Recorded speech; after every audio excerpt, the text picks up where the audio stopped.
Hello, everyone, and welcome to the latest program of the Substack and blog post at Petri Sedem, where we discuss the oftentimes strange relationship between Catholicism and modern culture. This blog and podcast is inspired and has as its patrons Saints Peter and Paul and Pope St. John Paul II. We're very delighted to have your company today, and if you would like to learn more about the Substack and podcasts, it's at petrisedem.substack.com. And we also have a YouTube channel and an Instagram channel, which I'll leave in the show notes. I'm very delighted to be joined by the choir director of the Joshua Chorale, Sarah Dudek, who has been the choir director for a number of years now. So, a bit about the Joshua Chorale. So, where I'm from, Detroit, and for those in Catholics, more particularly the Archdiocese of Detroit, it's a city of tremendous, beautiful churches, and we have been we're very honored by the stat by we are the city that has the most churches per square mile in the United States of America. But with the beauty of these churches, these historic churches that are as old as the 1800s, there has been at times overlooked aspect of music that complements the art and the history of these churches. The Joshua Chorale has been a sort of, for lack of a better word, remedy to that, and going to these churches, performing sacred music, polyphonies, and just encouraging Catholics and non-Catholics to join in the spirit of these beautiful churches. And I'm delighted by Sarah Dudek's presence today to discuss the Joshua Chorale and all the work they're doing in the Archdiocese of Detroit and the city as a whole. Sarah, welcome. Thank you so much for having me. Of course, of course.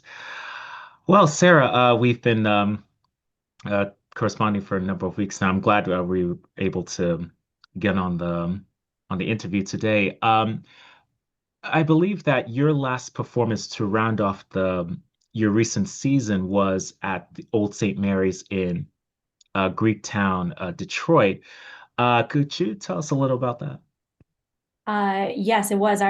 We finished this past season at Old St. Mary's. We sang the first Friday Mass in June, which is a traditional Latin Mass, or it has been for several years.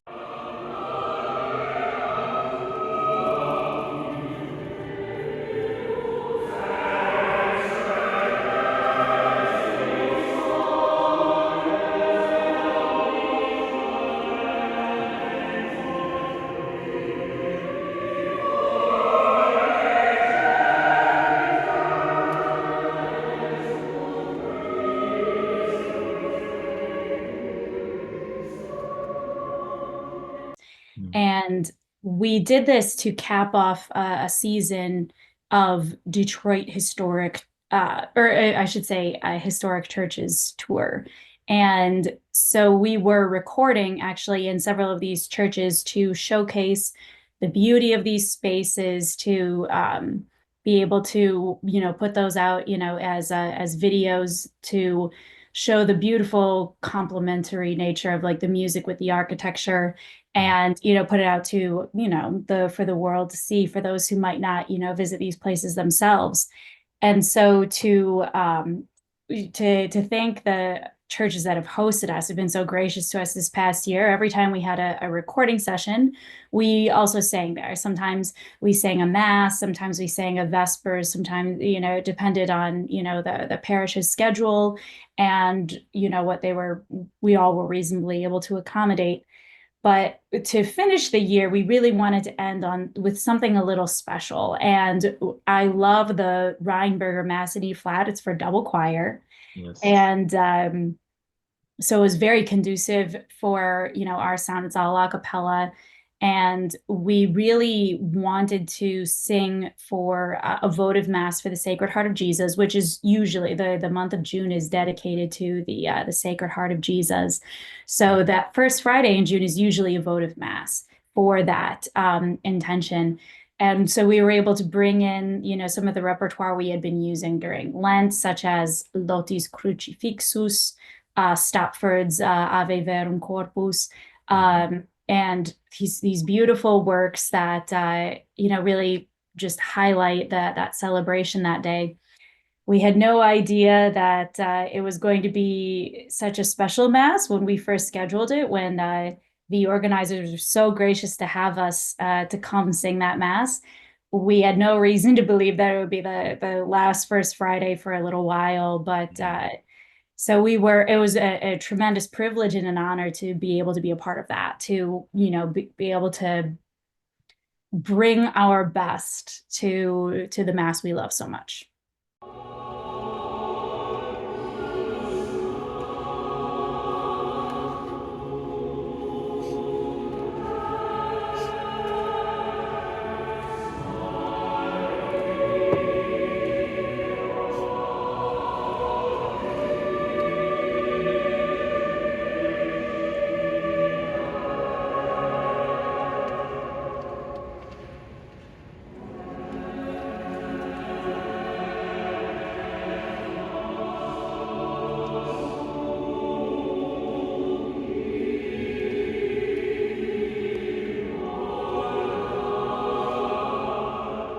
Yes. And I was there. I was there. And I think it was Reinberger's number three, if I'm not mistaken. I think you're right. Yes. I just think of it as the mass in E flat. Yes. Yeah, Massey flat. Yeah. Yes.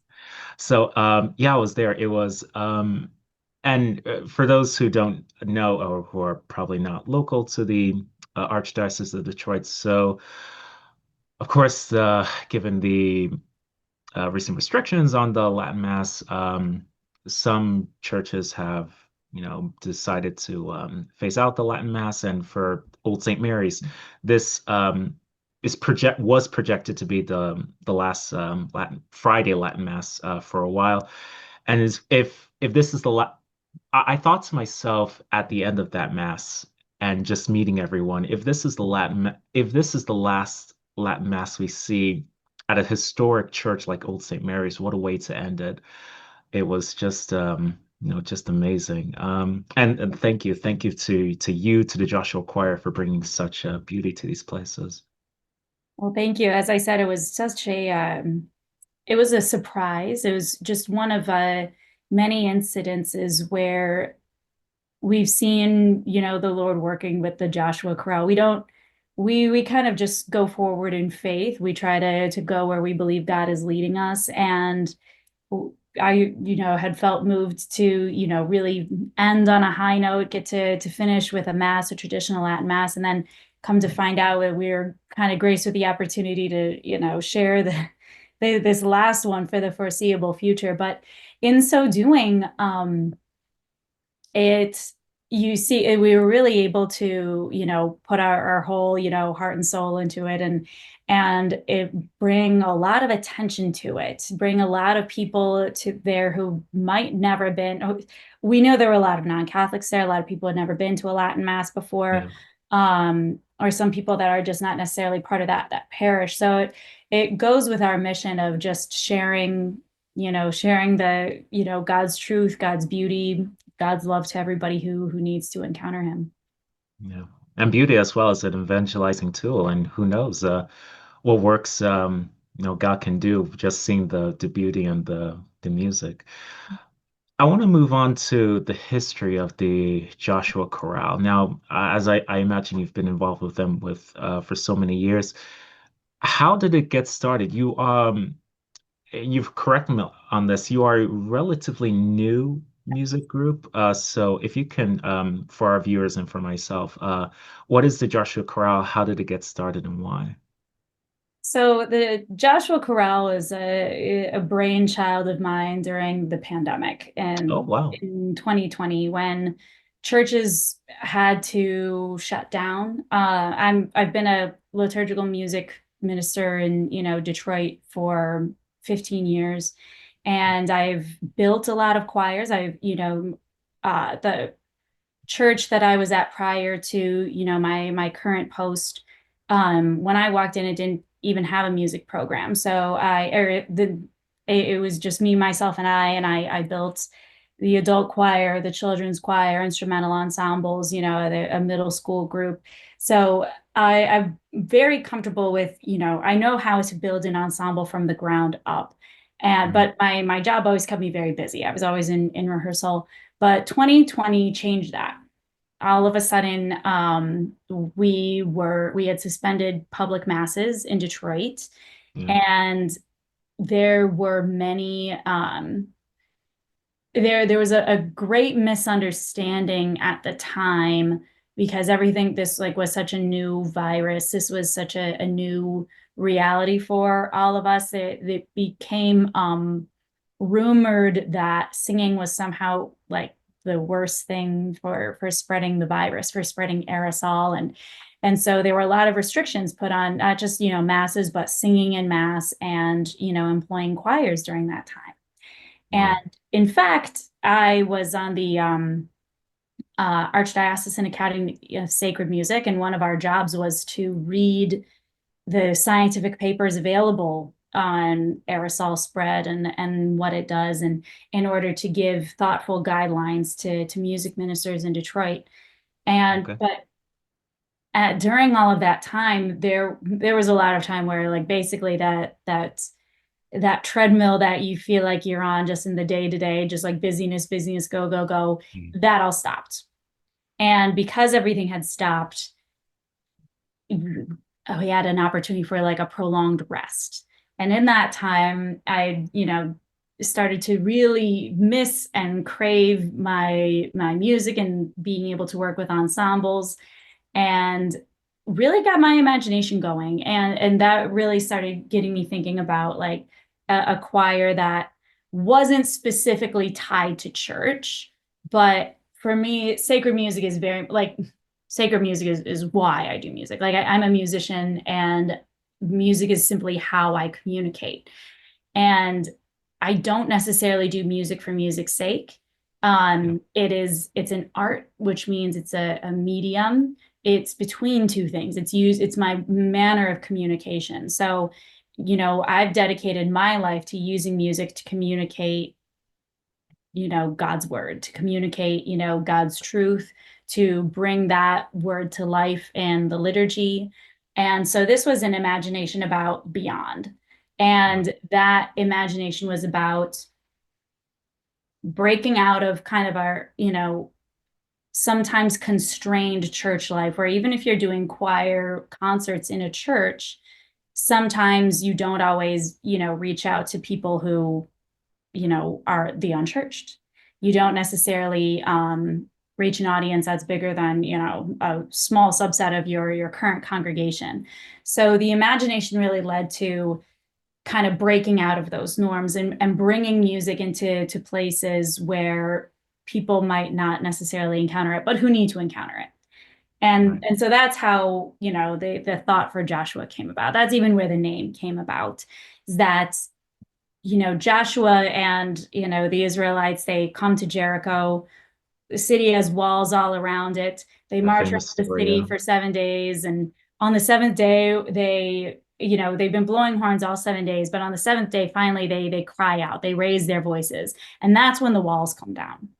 And so that's the purpose of Joshua. Joshua is supposed to go out in places where there are barriers, to whether it's people who are unchurched, people who don't like necessarily attend classical music concerts, or even within the church itself, as we saw, with the Rheinberger, people who might have walls up about what sort of music is done in church or what manner of mass is celebrated. Wherever there are those barriers, the Joshua Chorale is here to raise our voices to knock those barriers down. That where God's word is, where God's truth is present, that's where the walls come tumbling down, and our hearts can be, unguarded. It's interesting that you bring up the figure of Joshua and that famous story and when he's marching around the city of Jericho 7 times, and the seventh time they cry out and the barriers go down. And what I've taken away from what you've just said is you are your entire group is tasked to go out to these people, the unchurched, those who have not been exposed to, a different form of liturgical expression or music or art, etc., and breaking down the barriers of beauty, in my view, breaking down the barriers of beauty that people don't experience on a regular basis because of the hustle and bustle of everyday life. I think that's um, barriers to beauty. That's what you're breaking down, isn't it? Yes, yes, and as well as, people's any prejudice or preconceived notions that may be there. I know so many people, I mean, as a being a musician for so long, Mhm. I've, even close friends of mine, I don't necessarily get to bring them to, concerts I'm interested in. There's so many instances of, well, that's great for you, but that's not my thing. Yeah. We live in a world of preset playlists, and people don't even necessarily listen to the radio anymore. They Yeah, just now gone are pick the out what they days. already like. Yeah. Mhm. So the Joshua Chorale endeavors, like through the kind of the events based, bringing intrigue to the event itself, just letting people encounter, the music in the first place, and letting God do the rest. All right. And yeah, so when it comes to okay, first of all, how did so you had this idea, this was your brain challenge 2020 when the COVID restrictions and all that were happening. How did you get this going? Well, fortunately, I am well networked with many people who've worked in choirs and community choirs before. And I remember being a part of a choral conducting institute one time. They used to do these over the summer at University of Michigan, and I was there one time with Dr. Jerry Blackstone, and he would do this session of like I wish I would have known, and a lot of it is it's about empowering. It's about letting people know it's like, hey, there are possibilities out there you can take advantage of. And he was talking about like the need for podium time. And he was like, you can form a community chorus, you get singers together, you get people together to form a board, and boom, there you go. And it is Oh, a little bit more, layered than that. It takes a little bit yeah, more work to like, become a 501(c)(3), et cetera. yeah. The But it can paperwork all has be to done, follow kind of thing. So, Yeah, it takes a little, time and effort. But, fortunately I was connected with, some people like the president of our board had been a president of the Madison Chorale's board of directors before. We had people who had been involved in, marketing and finance. We were able to get our, treasurer, secretary, like all of our ducks in a row. I pitched it to them as well as some, just my, musical friends. And every time I pitched it, everyone was very excited about the concept that this would be something kind of really fun to do. And even those of us who work in music all the time, we just always want to do more music. It's a chance to, really it just gets to be a little bit like pure love, not as much like about the job, but just, having fun with it and sharing that love and that joy with others. So I got our group together, mhm. and we would talk, we would eat, we would dream about all of the things that we would do, and then we had to actually try to like make things happen. And Yeah. fortunately, so our first season, I say fortunately, it's a strange word to use because this was COVID shutdown time. There were no choirs rehearsing. So when Right. we came around and started and really launched in the fall of 2021, that was a time when the world was kind of like reopening again, just a little bit. Mhm. But however, I saw most choirs were not running. And this was community choirs. These were church choirs. There were a number of musical ensembles that just were still holding off. And so, actually, even university choruses, even that had such intense restrictions that a number of their students, music majors and voice majors, even couldn't necessarily, participate. And Wow. so we kind of collected, when we put the word out there, we collected this swath of homeless singers, for lack of a better word, people who were without a choir home for the time. And so that's how we were able to get enough voices together to get ourselves launched.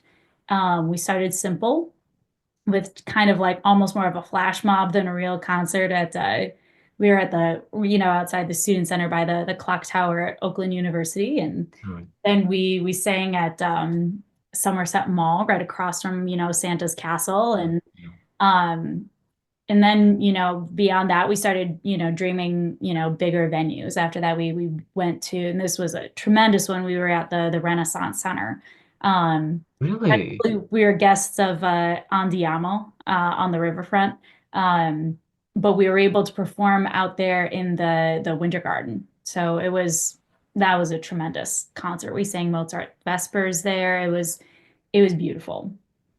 Right. And for such a new group too, to be invited to perform at the Renaissance Center of all places, that's Well, we did have to tremendous. call them. They did not call us. That was Uh, our, and then that's been we have to chase down a number of our venues, and because we get this idea of the music matching the location.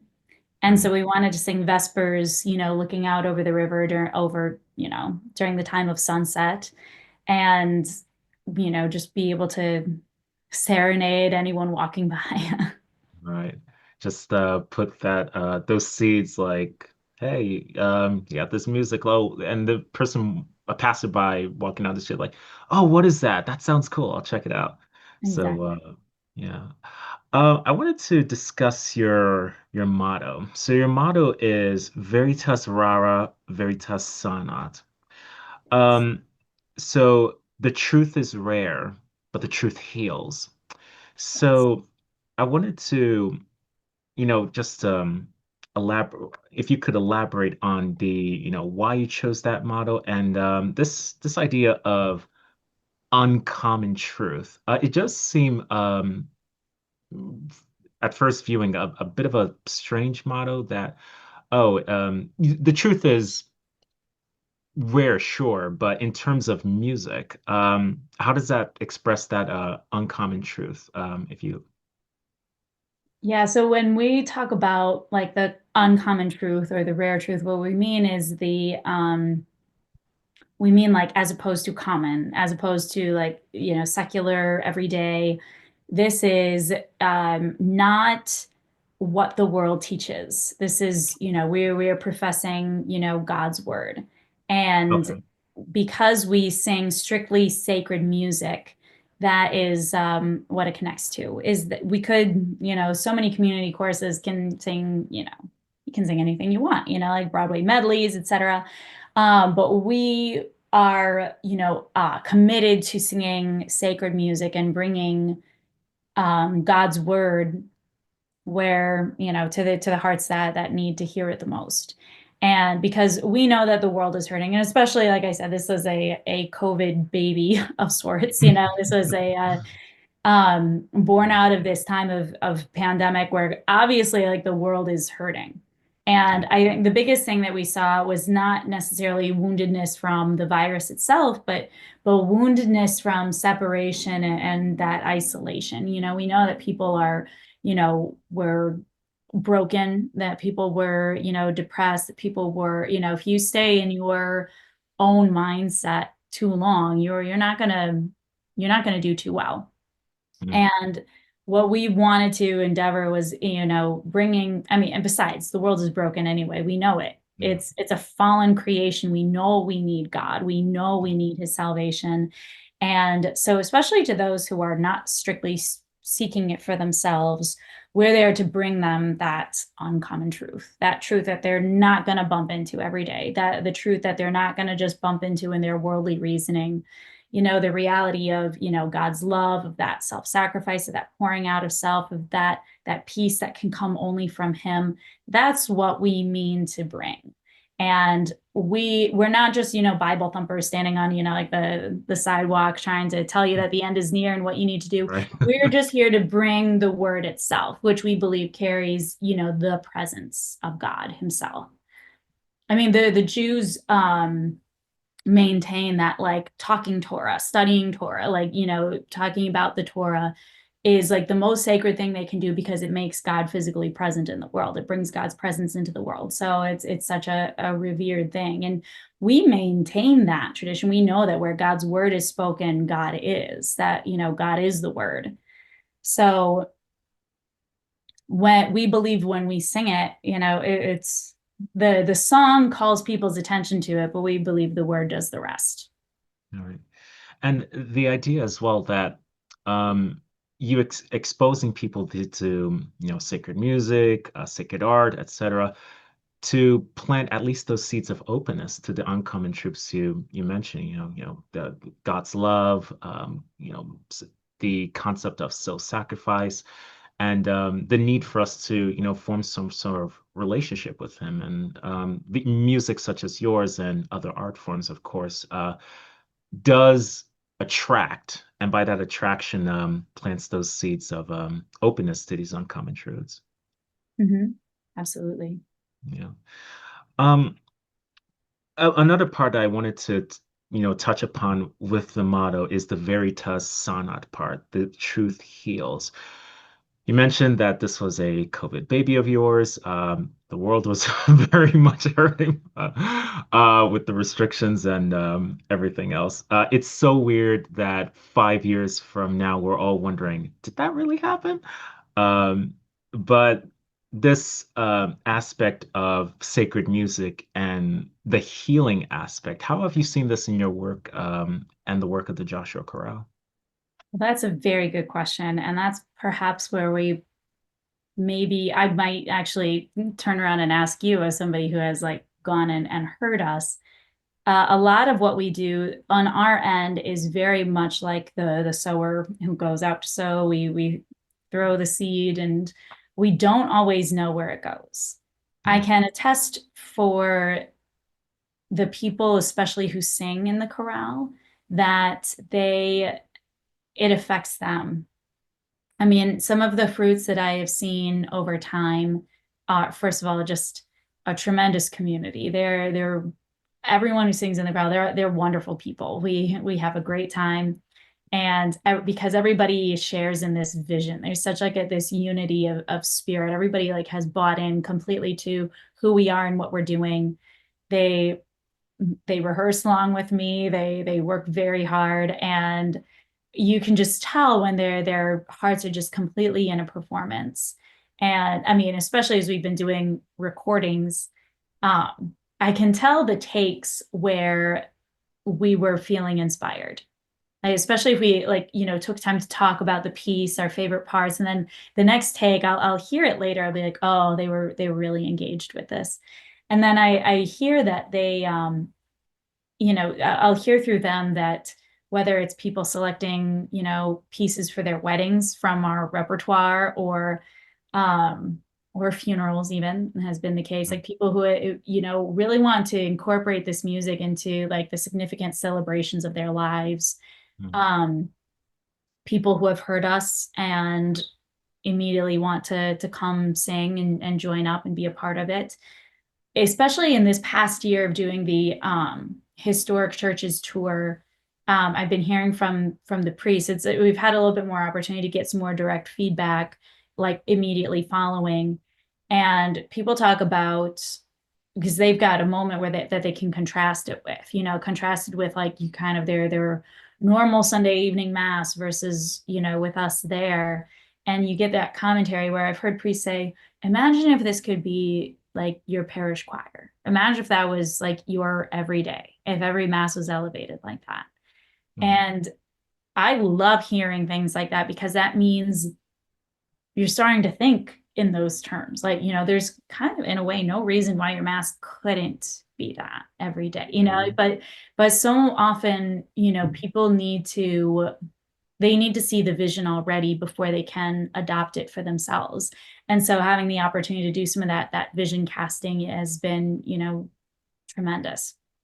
But Yeah. again, as we can get good feedback from people come to the concerts, they say it was beautiful, it brought them to tears. Like we don't always know what happens like deep down, especially in like kind of the more closer to flash mob situations. Those are the instances where we don't know what the effect is. We don't know what we're doing necessarily. All we know is that we go forward in faith and we entrust the rest of it to the Lord. Yeah. And you mentioned as well that in your response that the question I asked you was would be likely a question that you would throw back to me as someone who has heard your work. And I would say, no, I echo your sentiments that of course, it's cliche, isn't it? Oh, this mass was beautiful. This was great. I've never heard such more beautiful music in my entire life.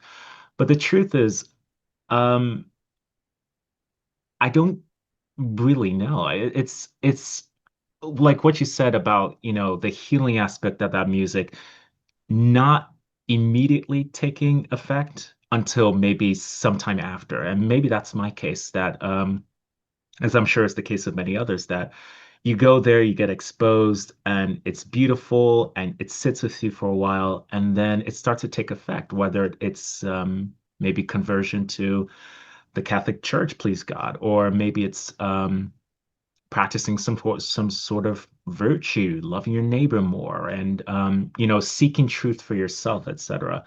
So yeah, I'm like many others in thinking, well, this music was beautiful and exposed me to these uncommon truths, but those effects would probably you plant the seed that grows over time. Absolutely. And that's, really what the goal is. I mean, everybody would want a Hollywood concept of, like the life-changing concert, right? Like, oh, I heard this piece and it changed my life. Yeah, But the reality is that, I mean, it's a kind of a consumer culture. People are way more likely to be like, oh, that was nice. What's next? yeah. Instant And gratification. yeah. And so it's more of, one of our biggest objectives, like I said, is kind of more of that vision casting. It shows people sort of a little bit more like, what's possible.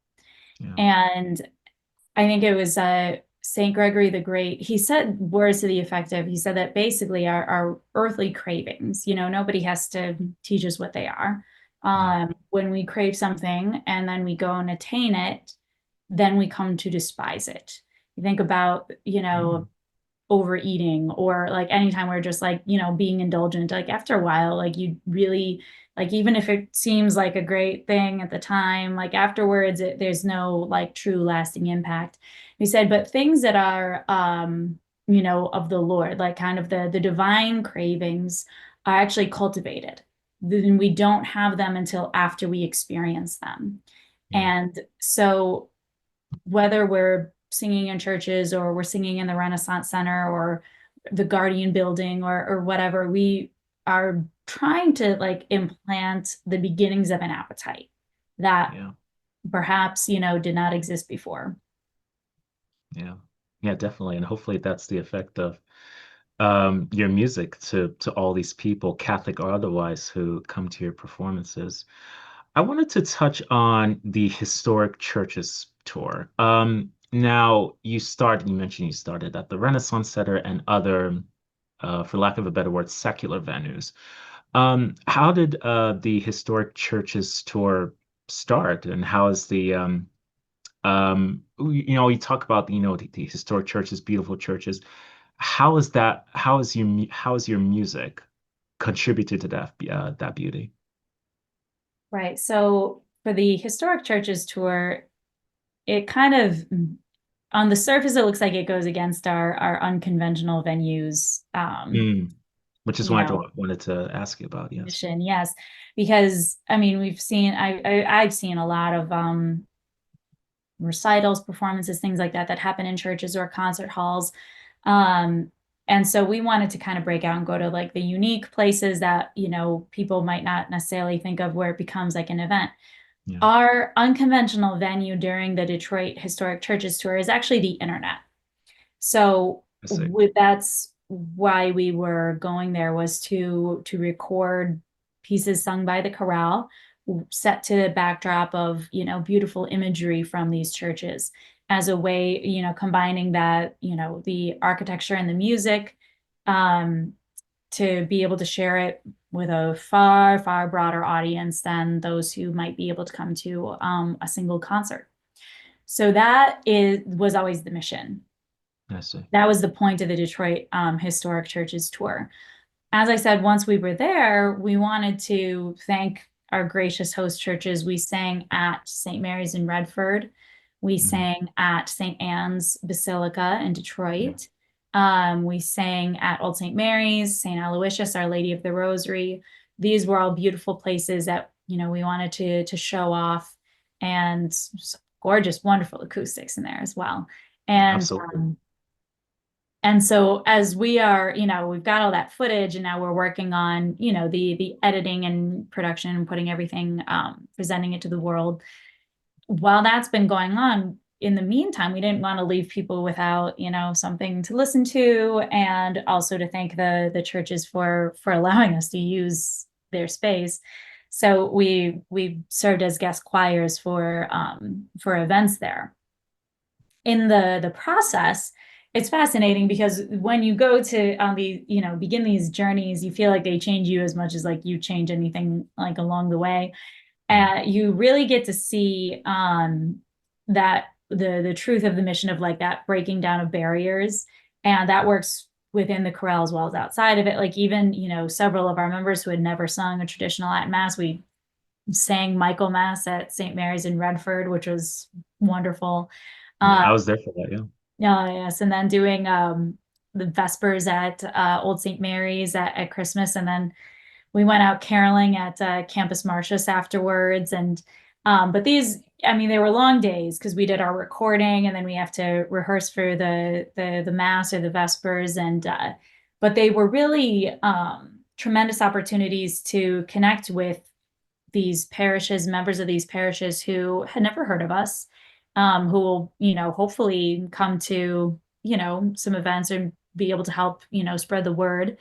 And as well as just helping people engage in their own communities more, or in the broader Detroit area, to see these beautiful churches, to come to them, and visit these places they might not. Some people came to hear us just because of where we were singing. I Right. knew people who came to Old St. Mary's just because they're like, well, they got married there, so they weren't going to miss it. And Ah, what a way it, to come things back. like Yeah. that. So you see the effect in the community as we went. Yeah. Yeah, absolutely. And the idea that, oh, there was this married couple and they've been away from the church for years and you're singing there and it brings them back. It brings souls back. Your answer was interesting because it touched upon your role in the city of Detroit and in particular the Archdiocese of Detroit. As the choir director, how do you see that role? That's a good question. I would say I would see it as indirect. Mm, It is not, the Archdiocese of Detroit is not our primary mission, true. but it hopefully, if all goes well, should be the end. So, if we're trying to reach out to the unchurched, ultimately we do want them to be churched. So Mm, while we are not a direct function of the Archdiocese in any way whatsoever, we are independent. We have our own, we are our own nonprofit. We have our own board where, absolutely. we do our own thing the entire time. Ultimately, what we would like to do is, go out there and just help catch souls that will ultimately find their way back to church, and since we are Detroit, operative, should be within the Archdiocese of Detroit. It has been a fun effect as we've been going along. I've been seeing, as we've been talking about those barriers breaking down along the way, I've been seeing people in the churches where we've been guesting, they're happy to let us go full beauty mode. Like, we're not Um, there to try to fit in necessarily with their usual Sunday program. They're very much like, no, do your thing. Like, show people what is possible in a mass, what could be done in a mass. And in so doing, that's been a fun process in this past year of just exposing people to, like, the mass. You could make every mass this beautiful. I mean, you'd have to invest and build towards it and work, but but it's not impossible. And people have the opportunity to experience that beauty even in the mass. all right. Yeah, absolutely. And without delving into the kinds of liturgy and things of that nature, um it's not impossible to have this sort of beauty at every single mass. Now, of course, planning has to go into it and everything else, etc. But you could churches Mm. on a large scale could make this a regular thing, and I think delving into, digging into the church's liturgical heritage um, for any sort of liturgy would befit the church. Yes. Yes, I would maintain that we've been seeing this in, recent generations, that there is a longing to transcend. Mm, And so the music that we've been singing in Joshua and have been able, been privileged to bring to these masses, this music has been around for centuries for a reason. yeah. Is that they've stood the test of time and they have moved hearts, for ages. And so that being able to give people that gift of, transcendence, who knows? You can see where it might lead. It really comes down to,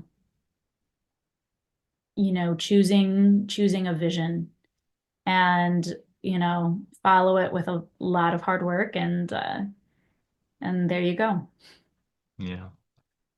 Um, in selecting musical pieces, now you've said before that this is strictly sacred music. You make no secret about that. I wanted to touch upon the role of faith in selecting these pieces, depending on the liturgical occasion. You talked about the St. Michael's Mass, I think it was last year, and the votive Mass for the Sacred Heart earlier last month. How do you, as the director of the chorale, how do you see faith's role in selecting these pieces? Well, I try along the way when it comes to selecting repertoire. There's a lot of prayer involved.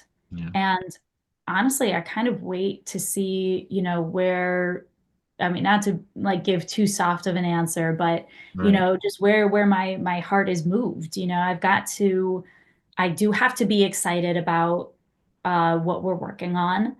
Yeah, And that excitement is normally when a combination of excitement about the music, the vision of the music in the location, and kind of seeing how, together they tell a story. yeah, And I mean, I just feel like the world is full of so many wonderful sacred works that it can be, difficult to pick like which one do we do right now. So, I mean, part of the fun of my job is I can pick guilty pleasure music. So we did Mozart's Requiem in the yeah. fall of 2022. We sang that in the mausoleum at Holy Sepulchre on All Souls Day. It was wonderful. I put our organist through quite an ordeal because she was the entire orchestra for us. She did a fabulous job. But we were able to do the full Requiem, and it was, it was just glorious to get to work on that. So, and some members of our board suggested after that, like, well, we could do this. We could like make every November do another Requiem, and but we can't quite. We can't be like that simple. You have to be a little bit more responsive to what you sense is going on in the broader community. What do people need right now? Yeah, And I mean, sometimes you need something. Sometimes you need something somber. Sometimes you need just pan beauty and wonder. Sometimes you need a little bit of fun. We did the Bernstein's Chichester Psalms at the Redford Theater, and we began that concert with a trailer for because it was a movie theater with an yeah, organ before we got into the music of it. It was just such a tremendous fun before like diving into like the meat of the work. And so there's an element of, just kind of going with what feels like a good idea at the time, trying to respond to what you think people might need at the time, as well as finding what venue is available, what's speaking to us. And the board helps with that too. People sometimes come with suggestions or pieces that they love. That's how we did the Rachmaninoff All Night Vigil.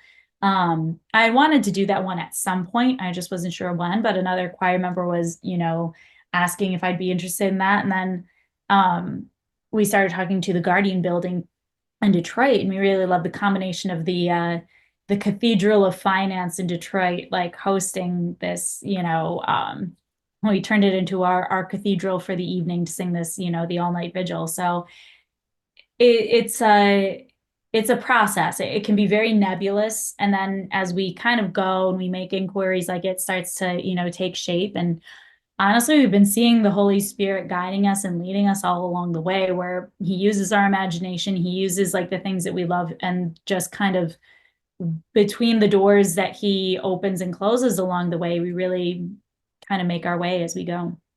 Yeah, yeah, absolutely. And when you talk about the repertoire, which to choose, the collection is just so diverse. And even this year, when we're celebrating, I think the 500th anniversary of the birth of Palestrina. It's diverse as him. There's so many musical collections like the music of I think the Musica Papa Marcelli and Coronation Mass, etc. It's just so diverse. It's difficult to select one, but you do have to be intentional about it for spiritual purposes. Yes. Well as thinking about like just some of the pragmatics about who do we have in the choir. And even though, it's only ever our best guess about who we'll have. Um, we'll have new people audition every time, or people have work things come up, like, we'll leave, and every person brings so much, when somebody can't sing with us for a season, it's very sad for us. We're like, what are you coming back? But we definitely Yeah, had to have a lot of members in order to do like our first season. There's no way we could have done Reinberger's Mass for double choir. We didn't have a double choir. We right. had a choir, and we were grateful for that. So Yeah. the repertoire also has to reflect who we have. Right, absolutely. And concerning about the people you have, I wonder if you could explain how auditions work and how you're able to recruit. Right. So we recruit by like inviting. I reach out, Invitations. yep, all the time. Yeah. Auditions are coming up when I'm sending about 500 emails. Like every singer I know, they get an invitation. Some of them, I'm sure they're getting very tired of hearing from me. They're like, no, I've told you I Yeah.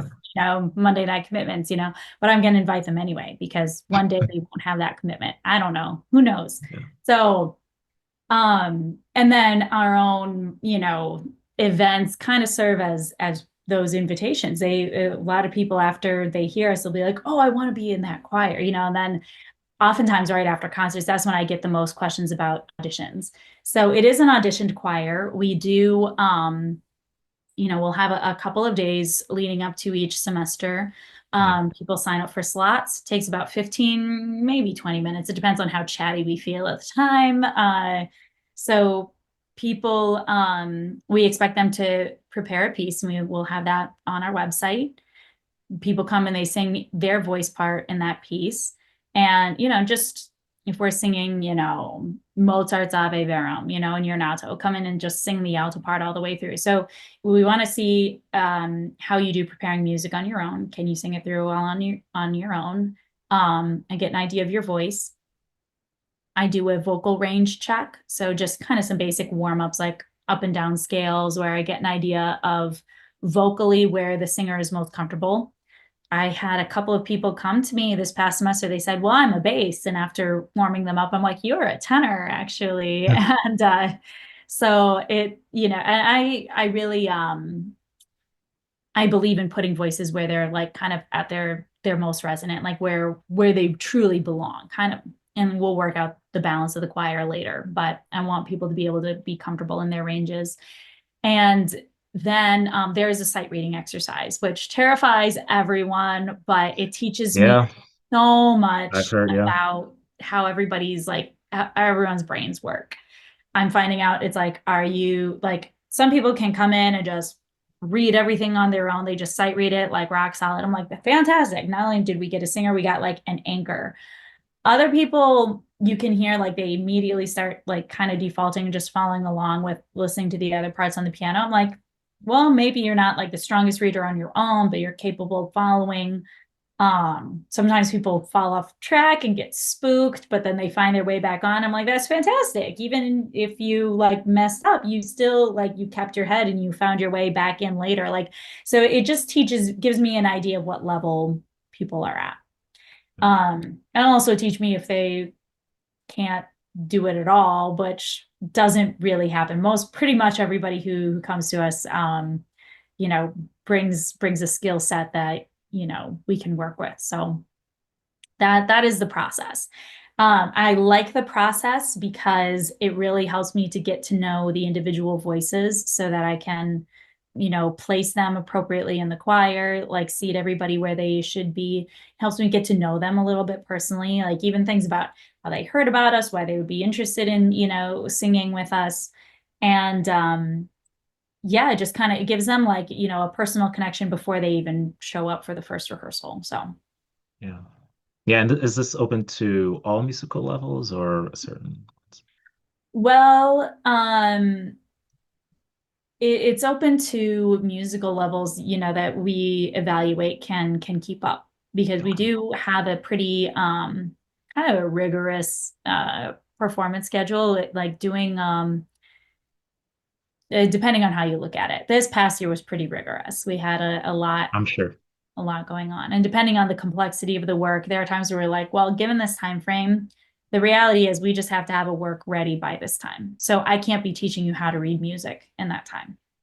Right. Um, Now and again, people really surprise you. Like I've had people come up who, I wasn't quite sure about, but they had done choir before. So I was like, well, we'll give them a little time, like a probation period to kind of adjust, see how they, see if they sink or swim, and then leave it up to them. They can tell me if they're sinking or swimming. And like 9 times out of 10, those people are, they just like catch up right away and they're just, in with everybody. So it is up to the individual. And it comes down to how, how much can you learn and adapt in the time.